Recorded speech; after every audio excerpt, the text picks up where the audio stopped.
महाराष्ट्र के पुणे में शिंदे और उद्धव समर्थक आमने सामने आ गए।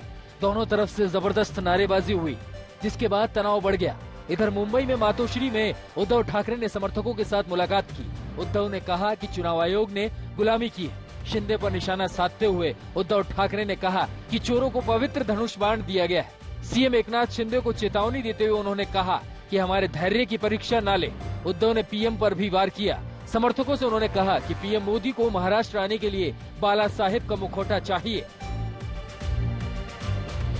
बिहार के सीएम नीतीश कुमार ने एक बार फिर पीएम पद को लेकर बड़ा बयान दिया है। सीपीआई एमएल के राष्ट्रीय कन्वेंशन में नीतीश कुमार ने कहा कि नेतृत्व को लेकर उनकी कोई व्यक्तिगत इच्छा नहीं है, लेकिन उन्होंने कहा कि कांग्रेस को आगे बढ़कर विपक्ष का नेतृत्व करना चाहिए। नीतीश कुमार ने कहा कि विपक्षी एकजुटता में देरी नहीं करनी चाहिए।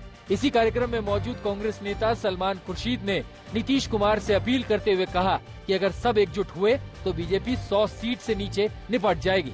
नीतीश के बयान पर सलमान खुर्शीद ने कहा कि जो आप चाहते हैं वही कांग्रेस भी चाहती है। कभी कभी प्यार में भी एक समस्या आ जाती है, पहले आई लव यू कौन कहेगा। वहीं केंद्रीय मंत्री गिरिराज सिंह ने नीतीश की दुखती रग पर हाथ रखते हुए पूछा कि जो शख्स 17 साल में बिहार का भला नहीं कर सका, वो देश का भला क्या करेगा। दिल्ली एमसीडी के मेयर चुनाव को लेकर नई तारीख का ऐलान हो गया। दिल्ली में 22 तारीख को मेयर का चुनाव होगा। उपराज्यपाल ने केजरीवाल सरकार के प्रस्ताव को मंजूरी दे दी है। एमसीडी की पिछली 3 बैठकों में मेयर का चुनाव नहीं हो सका। सीएम अरविंद केजरीवाल ने मेयर चुनाव को लेकर उपराज्यपाल को चिट्ठी लिखी थी। चिट्ठी में उपराज्यपाल से 22 फरवरी को मेयर चुनाव कराने की बात कही गई थी। मुख्यमंत्री केजरीवाल की सिफारिश पर सुप्रीम कोर्ट के उस आदेश के बाद आई है, जिसमें महापौर और स्थायी समिति के सदस्यों का चुनाव कराने के लिए 24 घंटे के अंदर एमसीडी की पहली बैठक बुलाने का आदेश दिया गया है। हरियाणा के भिवानी हत्याकांड को लेकर गृह मंत्री अमित शाह पर ओवैसी ने निशाना साधा है। उन्होंने कहा कि गाड़ी में जलाए गए नासिर और जुनैद की हत्या की एफआईआर में दर्ज नामजद 6 लोगों में से एक बीजेपी का करीबी है। ओवैसी ने कहा कि उस शख्स की तस्वीर अमित शाह के साथ है जो 2 साल पुरानी है। राजस्थान के भरतपुर के रहने वाले जुनैद और नासिर के घर भी ओवैसी पहुंचे। पीड़ित परिवार से राजस्थान की मंत्री जाहिदा खान ने भी मुलाकात की। राजस्थान सरकार ने 20-20 लाख के मुआवजे का भी ऐलान किया है।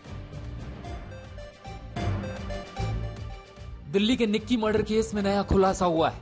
निक्की और साहिल ने साल 2020 में ग्रेटर नोएडा के आर्य समाज मंदिर में शादी की थी, जिसकी तस्वीरें सामने आ गई है। दोनों की जयमाला की फोटो सामने आई है। दिल्ली पुलिस ने दोनों की शादी का सर्टिफिकेट भी बरामद कर लिया है। बताया जा रहा है कि साहिल का परिवार उन दोनों की शादी से खुश नहीं था, जिसकी वजह से साहिल की दूसरी जगह शादी तय की गई थी।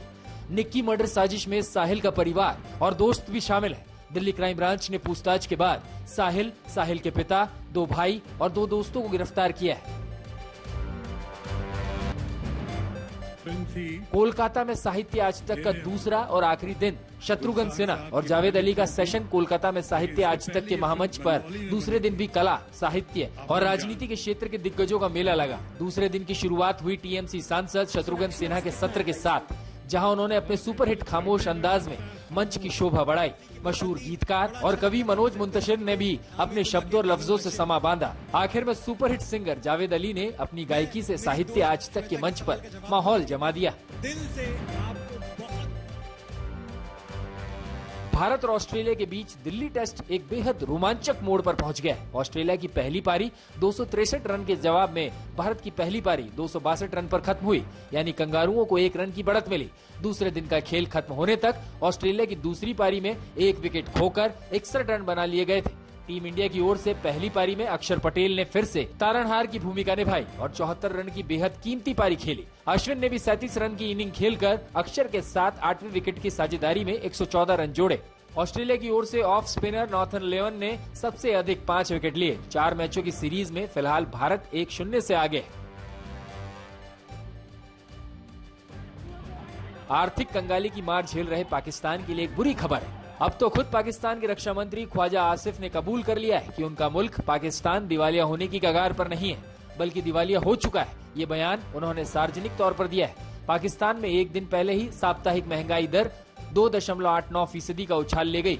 अर्थव्यवस्था के मोर्चे पर बदहाल होते पाकिस्तान को लेकर लेखिका तस्लीमा नसरीन ने भी कहा कि पाकिस्तान को डराने के लिए ISIS की जरूरत नहीं है, इसके लिए पाकिस्तान तालिबान ही काफी है। तस्लीमा ने कहा कि आने वाले दिनों में पाकिस्तान पर तालिबान का कब्जा भी हो सकता है।